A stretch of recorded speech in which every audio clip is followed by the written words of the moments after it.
The message I have for young people is that they should be looking ahead. They should be hardworking.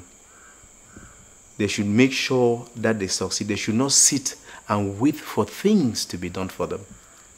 Because if they sit and wait for things to be done for them, things may never be done for them.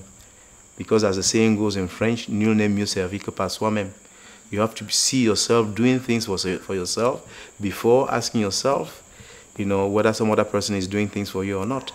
So Cameroon is a land of hope, a land of peace, and we should do everything to maintain that peace. But above all, we should be working like the Chinese, like the Americans, and by the end of the day, let us be seen to be creating our own companies, no matter how small they are. When you are in America, for instance, people are proud to tell you, I have my own company.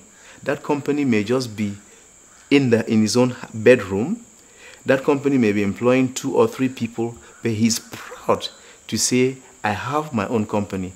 And I think instead of us relying on these our traditional schools and hoping that the government is going to give us jobs, because I don't know of any government in the world that employs everybody, we should be thinking of creating an enterprise. If you decided today that you're going to make cookies and sell them, that's already the beginning of a creation of a company. And the lady who is sitting here, my wife, before she got into the restaurant business, she started at her level with a master's degree, by frying cookies, by making cookies, which were sold here and there. And of course, that made her now to move from frying cookies, to creating a restaurant, and another one, and another one. And today her greatest ambition is to own a hotel.